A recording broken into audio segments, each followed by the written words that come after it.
In the turbulent landscape of the 1970s, a time marked by social upheaval, political unrest, and a widespread search for meaning, a man named Jim Jones emerged from relative obscurity to become one of the most talked about religious leaders in America. Born in rural Indiana in 1931, Jones grew up in a world shaped by poverty and the lingering effects of the Great Depression. From a young age, he was fascinated by religion, power, and the ability to influence others. As he matured, Jones became increasingly involved in the church, developing a reputation for his passionate sermons and his ability to connect with people from all walks of life.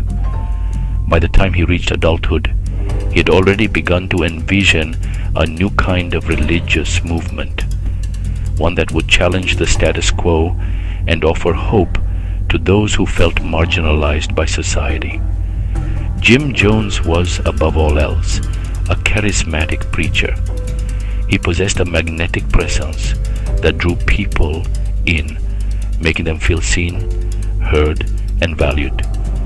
His sermons were electrifying, filled with fiery rhetoric about equality, justice, and the urgent need to care for the poor and disenfranchised.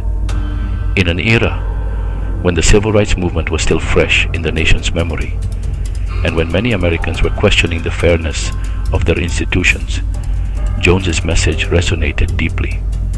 He spoke out against racism, poverty, and social injustice, urging his followers to build a community where everyone was welcome, regardless of their background. For many, he seemed like a beacon of hope, a leader who truly cared about the downtrodden and was willing to fight for a better world. It was out of this passion for social justice that Jim Jones founded the People's Temple, a religious movement that promised not just spiritual salvation, but also real, tangible change in the lives of its members. The People's Temple was more than just a church. It was a community, a family, and for many, a lifeline. Jones claimed to be a prophet, a man chosen by God to lead his followers to salvation. He insisted that he alone knew the true path, and that those who joined him would find not only spiritual fulfillment, but also safety and security in a world that often seemed hostile and uncaring. Under his leadership, the People's Temple grew rapidly, attracting people from all walks of life, young and old, black and white, rich and poor. They were drawn by Jones's vision of a society where everyone was equal, where no one went hungry, and where love and compassion were the guiding principles. For those who joined the People's Temple, the experience was often transformative. Many members later recalled how, for the first time in their lives, they felt truly accepted and valued. Jones encouraged his followers to see themselves as part of a larger mission, a movement that could change the world for the better.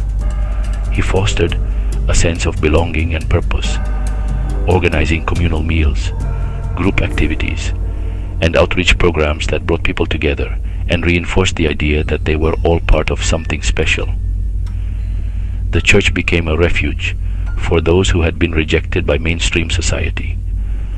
People struggling with addiction, poverty, or discrimination found a home within the People's Temple. Jones's message of love and acceptance was powerful, and for many, it was exactly what they had been searching for. The People's Temple quickly gained a reputation for its commitment to social justice. Under Jones's direction, the church established a wide range of programs aimed at helping the poor and vulnerable. They ran soup kitchens, provided free medical care, and offered shelter to those in need. The temple also became involved in the civil rights movement, with members participating in marches, protests, and voter registration drives. Jones himself was often seen at the forefront of these efforts, speaking out against injustice and urging his followers to take action. His willingness to challenge authority and stand up for the oppressed earned him the admiration of many, both inside and outside the church. Local politicians and community leaders took notice, and for a time, Jones was celebrated as a champion of the people, a man who was making a real difference in the world. But beneath the surface, there were signs that all was not as it seemed. While Jones preached love and equality from the pulpit, he also demanded absolute loyalty from his followers. He insisted that the People's Temple was the only true path to salvation, and that those who left the group would be lost forever. Over time, his sermons became more intense, and his control over the congregation grew stronger. Members were encouraged to cut ties with friends and family outside the church, and to devote themselves entirely to the movement. Jones's charisma, which had once seemed so inspiring, began to take on a darker edge. He used his influence to manipulate and control, convincing his followers that he alone could protect them from the dangers of the outside world. As the People's Temple continued to grow, so did Jones's influence. He became the undisputed leader of the group, with his word treated as gospel. Followers looked to him for guidance in every aspect of their lives, from what to believe to how to raise their children.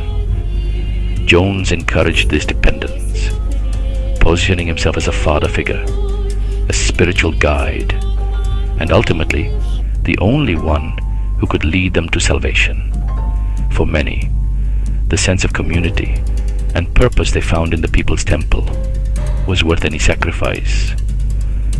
They trusted Jones implicitly, believing that he had their best interests at heart. But as his power increased, so did the demands he placed on his followers. The line between faith and fanaticism began to blur, setting the stage for the tragic events that would eventually unfold. Jim Jones's rise to prominence in the 1970s was a complex and deeply compelling story, a story of hope and idealism, but also of manipulation and control. His ability to inspire and unite people was undeniable, and for a time it seemed as though he might truly change the world. But as the People's Temple grew in size and influence, the darker side of Jones's charisma began to emerge, foreshadowing the tragedy that would ultimately define his legacy. Thousands followed him blindly. They gave him their money, cut ties with their families, and believed he would lead them to a heaven on earth. But behind the kind smile, Jim Jones became increasingly controlling and paranoid. He demanded total obedience, punished dissenters, and filled his followers with fear. In 1977, he moved his followers to a remote jungle in Guyana, where he built a settlement he called Jonestown, a paradise far from the world's injustice, or so he claimed. In reality, it was a nightmare. Armed guards, no freedom, no contact with the outside world. Life in Jonestown was a prison under his rule. In the months leading up to the fateful events at Jonestown, a sense of unease began to ripple through both the isolated community in Guyana and the families back home in the United States.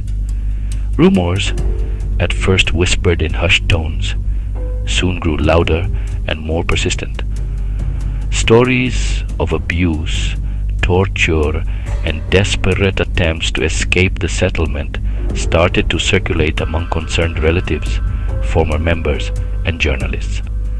Letters smuggled out of Jonestown described a place where hope had curdled into fear, and where the promise of a utopian society had been replaced by the grim reality of control and intimidation. Some described being watched at all hours, their movements monitored, and their words carefully censored. Others spoke of harsh punishments for those who questioned authority and of a growing sense that something terrible was brewing beneath the surface. The outside world, once kept at bay by the dense jungle and the charismatic leadership of Jim Jones, was now beginning to take notice. Families of Jonestown residents pleaded with government officials to intervene, desperate for answers about their loved ones. Journalists began to dig deeper, piecing together a troubling picture from fragments of testimony and scattered reports. The air was thick with anxiety, and the sense of impending crisis was impossible to ignore. It was against this backdrop of mounting concern that, in November 1978, United States Congressman Leo Ryan made the bold decision to travel to Guyana and see Jonestown for himself. Ryan, a representative from California, had been moved by the pleas of his constituents, many of whom had family members living in Jonestown and feared for their safety. Determined to uncover the truth, he assembled a delegation that included journalists, concerned relatives, and government officials. Their mission was clear: to investigate the conditions at Jonestown, speak directly with its residents, and determine whether the alarming reports were true. The journey was fraught with tension from the very beginning. As the delegation arrived in Guyana, they were met with a mixture of curiosity and suspicion. News cameras captured the moment as Ryan and his team made their way through the humid, tropical landscape, their faces set with determination. Local officials greeted them, but there was an undercurrent of unease. Everyone seemed to sense that this visit could change everything. For the residents of Jonestown, the arrival of the congressional delegation was both a beacon of hope and a source of fear. Some saw it as a chance to finally escape the oppressive grip of Jim Jones, while others worried about the consequences of speaking out. The community was on edge, and the atmosphere was electric with anticipation.